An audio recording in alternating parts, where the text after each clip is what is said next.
नमस्कार, मैं हूं मनोज सिंह और आप देख रहे हैं Vikramshila academy Lucknow YouTube channel. आज राष्ट्रपति द्रौपदी मुर्मू जी ने 4 नॉमिनेटेड मेंबर्स राज्यसभा में चुने हैं और इसी के साथ आर्टिकल 80(1) में मिले अपने अधिकारों के तहत राष्ट्रपति जी ने राज्यसभा में इन चारों सदस्यों को नॉमिनेट किया है। अब ये जो हमारे संविधान में नॉमिनेशन की व्यवस्था यानी बिना चुनाव लड़े राष्ट्रपति को ये अधिकार है कि वो 12 सदस्यों को राज्यसभा में नॉमिनेट कर सकता है, मनोनीत कर सकता है। ये व्यवस्था हमने आयरलैंड से ली।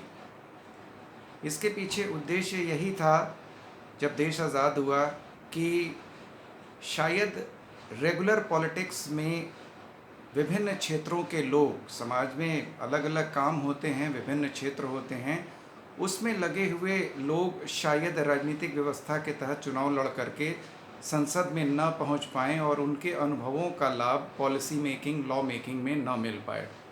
और सही बात है, कोई खेल की दुनिया में है, कोई संगीत की दुनिया में है, कोई कल्चर में है, कोई साहित्य में है, तो उसके पास इतना वक्त नहीं होगा कि वो पॉलिटिकल सिस्टम में या राजनीतिक व्यवस्थाओं में वो प्रॉपर लग करके वो संसद में चुनावी प्रक्रिया के द्वारा वो एंट्री ले सके।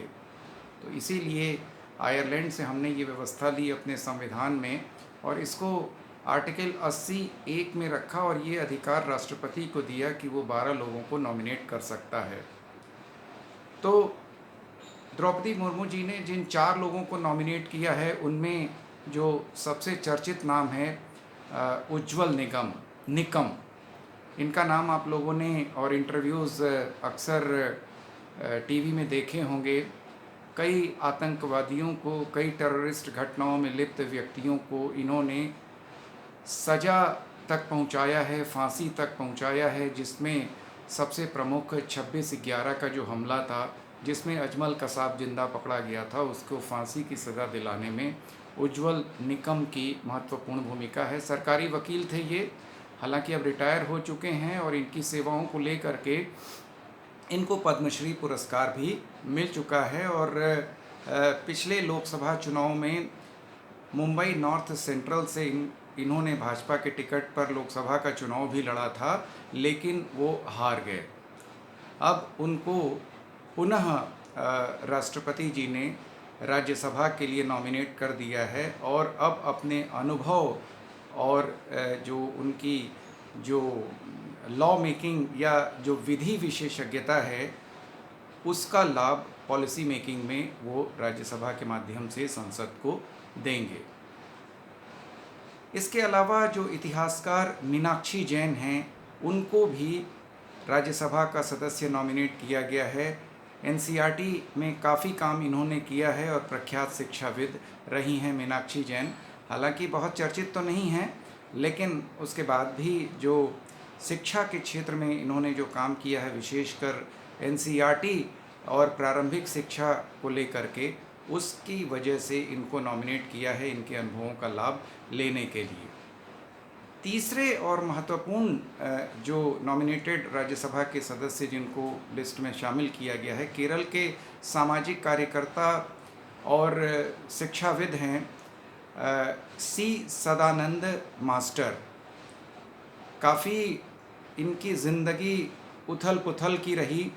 केरल में इन्होंने समाज सेवा के क्षेत्र में काफ़ी काम किया। राजनीतिक विद्वेष के कारण जनवरी 94 में इनके घर के ऊपर हमला हुआ और इनके दोनों पैर काट दिए गए, लेकिन उसके बाद भी ये डरे नहीं और लगातार समाज सेवा और अपने लक्ष्यों को हासिल करने के लिए ये लगे रहे। आरएसएस से जुड़े हुए हैं। इसके अलावा बीजेपी के टिकट पर ये विधानसभा का चुनाव भी लड़े थे, लेकिन हार गए। जो अंतिम चौथे सदस्य हैं, पूर्व विदेश सचिव, आईएफएस अधिकारी रहे हैं। कई देशों में इन्होंने अपनी डिप्लोमेटिक सेवाएं दी हैं, अमेरिका, थाईलैंड, इसके अलावा अन्य कई देशों में डिप्लोमेटिक सेवाएं इन्होंने दी हैं। बाद में विदेश सचिव के पद से ये रिटायर हुए।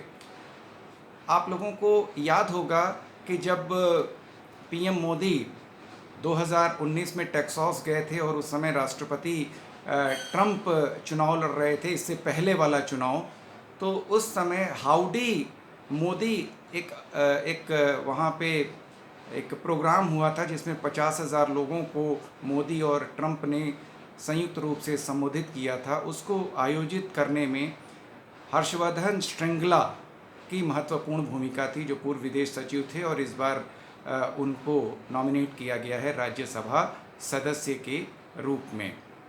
तो ये 4 सदस्य हैं: उज्ज्वल निकम, मीनाक्षी जैन, सी सदानंद मास्टर और पूर्व विदेश सचिव हर्षवर्धन श्रृंगला।